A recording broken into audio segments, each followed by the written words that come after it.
The title is In a World of Colors. In a world of colors, bright and bold, some see the patterns while others behold. A symphony of sounds, a dance of the mind, in the heart of a child, a treasure to find. Words may be whispers or puzzles or dreams. Each day is a canvas bursting at the seams. With laughter and silence, their stories unfold in a language of kindness more precious than gold. Let us not define them by what we can see, for in every heartbeat there is a melody, a spectrum of brilliance unique in its way. Together we flourish, together we play. So let's open our hearts, let's open our eyes to the beauty of differences, the truth and the ties. For in understanding our world can expand, embracing each other hand in hand. It's a beautiful poem I found on the internet, and it explains autism and how much care people deserve and how we need to see it the way that they see it as well. That was a beautiful poem, and I want you to remember the little bit at the end where it said together, hand in hand. Okay, but before we start, I just want you to, I'm not doing a meditation or anything like that, but I just want you to stop as many thoughts as possible, even if it means on focusing on one of the ribbons or just something in the room, and go to a nice empty space in your mind where we don't have any judgment, we're not old, we're not young, we're not big, we're not small, we don't have a nationality, we just have an energy inside this body. And we have no preconceptions, we have no culture, we have no boundaries.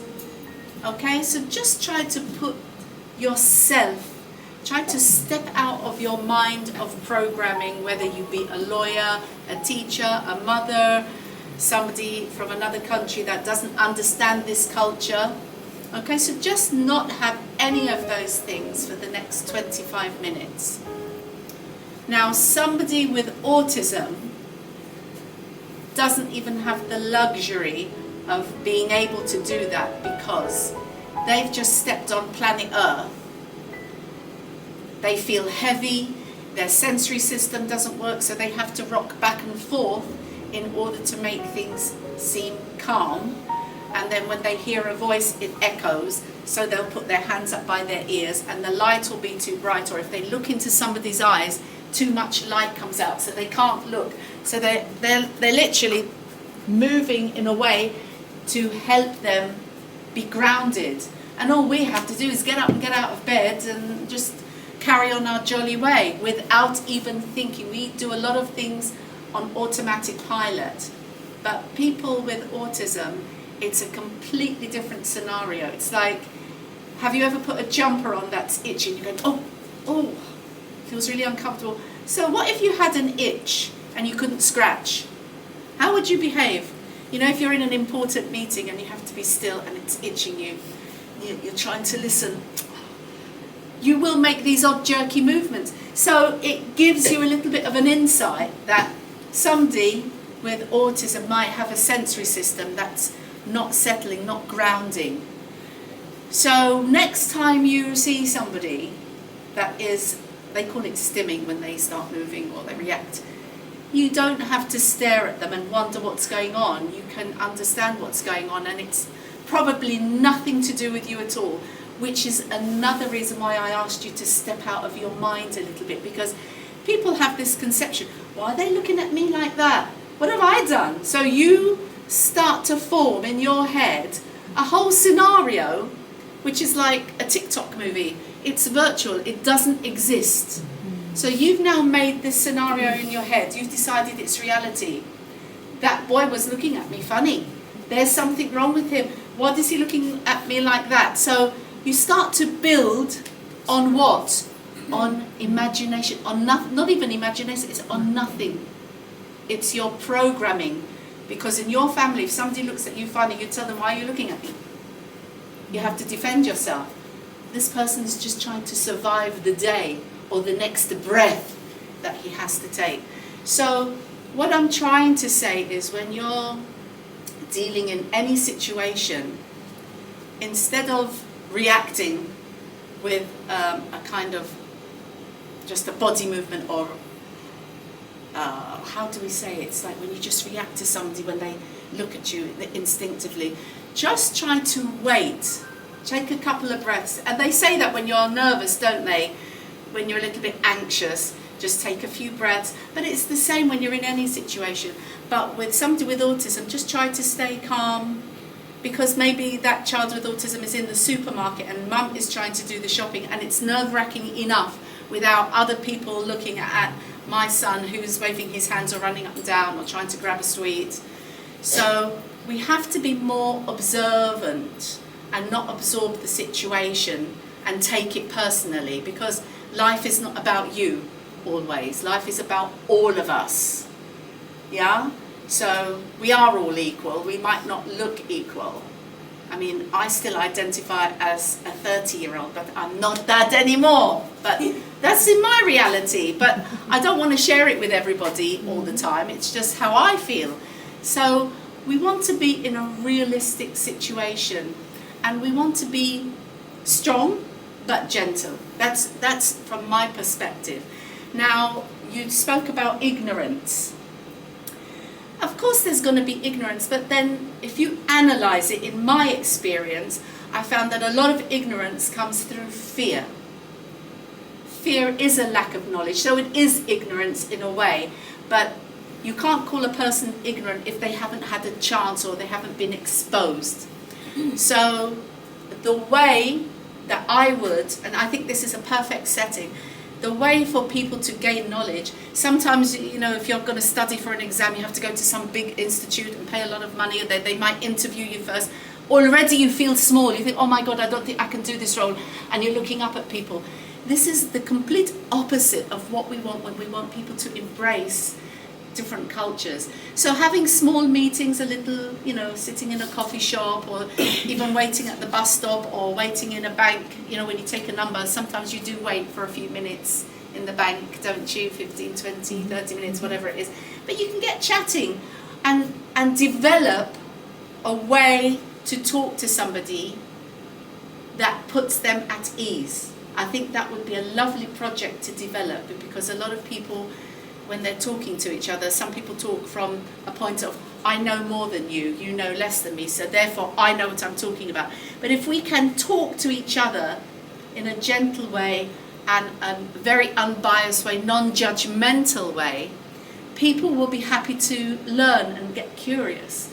And it's very easy. You can go to staff in all the supermarkets here, you can go to the managers, and what is so lovely about Bahrain, I mean, I've been here for so long, that I grew up with a lot of the staff in Jazeera and wherever, and they're now managers, you know. But I always used to say good morning. That's how it started. Good morning, how are you today? Little smile, you know. Okay, if you don't have teeth, you can grin, you don't have to open your mouth, whatever, you know. And I always used to inject a little bit of humor into it, because what is the point of being angry? It's not their fault that they don't know. It did take me a long time to get to that position, but I got there, and I won people over because I was very consistent. And I think it's very important to just be consistent. You're going to get a lot of interesting feedback. So some people might not at first want to hear what you want to say, want even to talk to you, but you just keep going, and they will come. They will say, you know, you've been annoying people for so long, but actually I like what you say now. It's okay, but you do have to have a little bit of a thick skin. Mm-hmm. And the thick skin comes from stepping out of your mindset and thinking, oh, my dress, my nails, oh, what are people going to think? I look horrible today. Well, we all have to get out of bed and go to work and get the washing done and get the kids off to school. So we're not going to look like Celine Dion. But I don't know where, that was nice actually. You know, so, but really, this is the reality of it. We just have to, we have duties, whether we like them or not. Mm-hmm. And we can make life a lot easier if we just, make eye-to-eye contact, or just a little hello, how are you? Good to see you, looking well today, so nice to see you. Just little connections, and those small connections are like the little things in your brain, what do they call, the neurons or whatever, they start firing up. So these small connections, and they grow. So we just let them grow. And I do like to think, since I opened RIA, and I opened RIA through trauma, because my son got kicked out of his nursery. And I came home crying to my husband, and that's so things happen for a good reason. We just turned it around, and it was a humongous struggle in the beginning, because people were so fearful, and I had parents taking their children out of the school because they didn't want their child to catch autism or Down syndrome because of ignorance. And I had to let them go, because I couldn't say, you're not going to catch it. They had to go on their journey and find out that what they said was out of fear and ignorance and stigma, because their families would be saying, why are you sending your son to be with all those kids? I've had doctors, no disrespect, come and ask me, do you have crazy children in your school? Doctors. So they do need a little bit of a course on bedside manner or whatever, but you can't help it. It's because we've been blocking things off, so we want to open things up in a gentle way. And we have actually, over the last 20 years, really seen a lot of amazing changes, but there is still a lot to do. And I mean, I've had so many instances happen to me that have really been very hurtful, but they are less than the things that have lifted me up. So I don't really want to harp on about the negative, because you can imagine, because we've been there. As I'm judgmental, I've been very judgmental. Look at, who does she think she is, talking like this? And so I judge, but then I should have said, well, she feels that she needs to talk like that to prove herself. Instead, I took it in a negative way, but now I'm learning myself. Every day is a new journey for me to learn. So over the last, since 1999, I've been fortunate enough to be involved with some inclusion or autism awareness festivals with Dr. Sarah Clark. Raji's been involved. Dr. Sarah Clark is one of a unique breed of people. She doesn't see a disability. She's got an engineer's brain, so she'll see an obstacle and think, okay, I'll have to rewire it. She doesn't actually see that this person's disability. She'll say, this person needs to learn it this way. The way you learn and the way this person learns is different. The disability is of no consequence. It's building a bridge.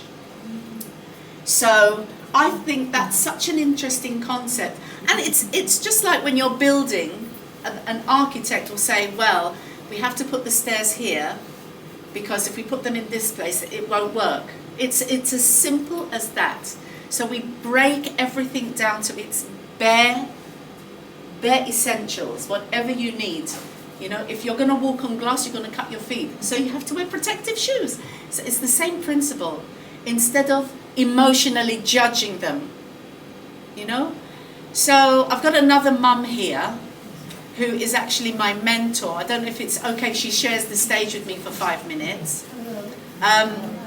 This is Dr. Rima Al-Salah. You can just come straight to the stage. No. Okay. Oh, no. That's what I love about my mentor. Anything I say is like, no, first of all. But it's funny how the universe works, because when Osman got